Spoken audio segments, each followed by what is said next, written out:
Hello my dear friends, ഇന്ന് നമ്മൾ കുമ്പളങ്ങ ഒരു വ്യത്യസ്തമായ രീതിയിൽ ഒരു കറി ഉണ്ടാക്കാൻ പോവുകയാണ്. അതിന് വേണ്ടിയിട്ട് നമ്മളിവിടെ എല്ലാം കുമ്പളങ്ങ നമ്മൾ നല്ലപോലെ വലിയ കഷ്ണങ്ങളായിട്ട് അരിഞ്ഞ് വെച്ചിട്ടുണ്ട്. ഇതെല്ലാം അതിൻ്റെ മസാലക്കൂട്ടുകളാണ്. നമുക്കൊരു ചീനച്ചട്ടി ചൂടാക്കിയതിന് ശേഷം ഒരു ടീസ്പൂൺ പെരിച്ചീരകം, ഒരു അത്യാവശ്യം വലുപ്പമുള്ള ഒരു പട്ട, അതുപോലെ തന്നെ 6 ഗ്രാമ്പു, 3 ഏലക്ക, ഇവയെല്ലാം നല്ലപോലെ ചൂടാക്കുക.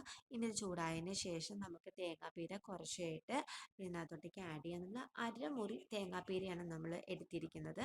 അതിനുശേഷം നമുക്ക് ഒരു തണ്ട് കറിവേപ്പിലയും കൂടി നമുക്ക് ഇതിനകത്തോട്ടേക്ക് ചേർക്കാം. അതിനുശേഷം നമ്മൾ നല്ലപോലെ മുരിച്ചെടുക്കണം, വറുത്തെടുക്കണം. തേങ്ങ നന്നായിട്ട് വറുത്തെടുക്കണം. നല്ലതുപോലെ തേങ്ങ ചൂടായതിന് ശേഷം നമുക്ക്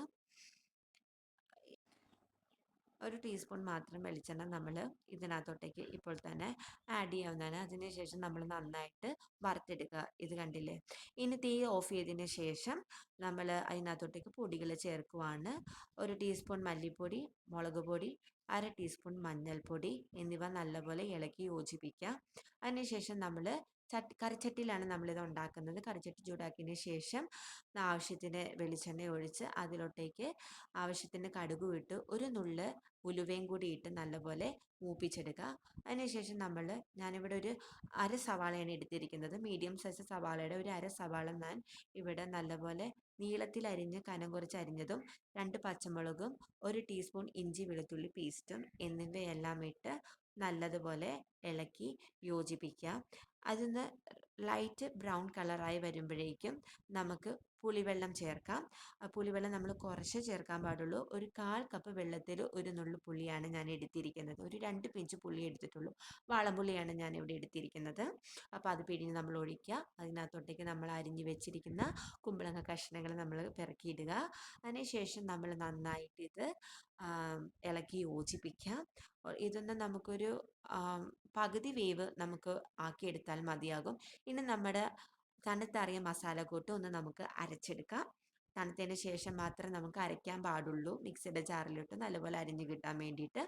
ഇനി നമ്മൾ പകുതി വെന്ത് വന്ന നമ്മുടെ കുമ്പളങ്ങയെല്ലാം നമ്മൾ വെന്തോന്ന് നോക്കുക. പകുതി വെന്തെന്ന കുമ്പളങ്ങയിലോട്ട് നമുക്ക് കുറച്ചായിട്ട് നമ്മുടെ ഈ അരപ്പൊന്ന് ആഡ് ചെയ്യാവുന്നതാണ്.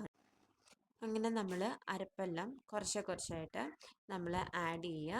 അപ്പം ആഡ് ചെയ്തതിന് ശേഷം നമുക്ക് കുറച്ചും കൂടി വെള്ളം ഒഴിച്ച് നമുക്ക് നല്ലതുപോലെ ഇതൊന്ന് തിളപ്പിച്ചെടുക്കണം. നമ്മുടെ ഈ അരപ്പുകളെല്ലാം നമ്മൾ ഓരോ കഷ്ണങ്ങളിൽ നമുക്ക് പിടിക്കേണ്ടതുണ്ട്. അപ്പം അതിന് വേണ്ടിയിട്ട് നമുക്ക് നമ്മുടെ മിക്സിയുടെ ജാറിൽ ബാക്കി വന്നിരിക്കുന്ന അരപ്പിലോട്ട് ഞാൻ കുറച്ച് വെള്ളം കൂടി ആഡ് ചെയ്യുന്നുണ്ട്. നമ്മൾ കുമ്പളങ്ങ എത്രത്തോളം എടുക്കുന്ന അതനുസരിച്ച് നമ്മൾ വെള്ളം ആഡ് ചെയ്യണം കേട്ടോ. ഞാനിവിടെ കുറച്ച് എടുത്തിട്ടൊരു അരമുറി കുമ്പളങ്ങ ഞാനിവിടെ എടുത്തിട്ടുള്ളൂ. അപ്പോൾ അതനുസരിച്ചിട്ടുള്ള വെള്ളമാണ് ഞാനിവിടെ ചേർക്കുന്നത്. ഇത് ശരിക്കും ഒത്തിരി വെള്ളം ആഡ് ചെയ്യേണ്ട കാര്യമില്ല. നല്ലപോലെ പറ്റിച്ചെടുക്കുന്നതാണ് കുറച്ചും കൂടി സ്വാദ്. അപ്പം നമ്മൾ വെള്ളമെല്ലാം നല്ലപോലെ ആഡ് ചെയ്യുന്നുണ്ട്. അതിനുശേഷം നമുക്ക് ആവശ്യത്തിൽ കൂടുതൽ ഉപ്പ് ഞാനിവിടെ ചേർക്കുന്നുണ്ട്. ഒരു ടേബിൾ സ്പൂണോളം ഉപ്പ് ഞാനിവിടെ ചേർക്കുന്നുണ്ട്. കാരണം വെള്ളം നമ്മൾ ഒഴിക്കുമ്പോഴത്തേക്കും ഓൾറെഡി പുളിയും കൂടി നമ്മൾ കുമ്പളങ്ങയിൽ പിടിച്ചു വരുമ്പോഴത്തേക്കും ഉപ്പും അതനുസരിച്ച് നമുക്ക് പിടിക്കേണ്ടതുണ്ട്. എന്നിട്ട് നല്ലപോലെ മൂടി വെച്ച് നല്ലപോലെ പറ്റിച്ചെടുക്കുക. അപ്പോൾ നല്ല ഒരു സ്മെല്ലൊക്കെ നമുക്ക് കിട്ടും കേട്ടോ. അപ്പോൾ ഞാനിതൊരു സെർവിങ് പാത്രത്തിലോട്ടേക്ക് മാറ്റിയിട്ടുണ്ട്. അപ്പോൾ എല്ലാവരും ഇത് ട്രൈ ചെയ്ത് നോക്കുക. കോഴിക്കറിയൊക്കെ വറുത്തരച്ച് വയ്ക്കുന്ന ഒരു സ്വാദാണ്.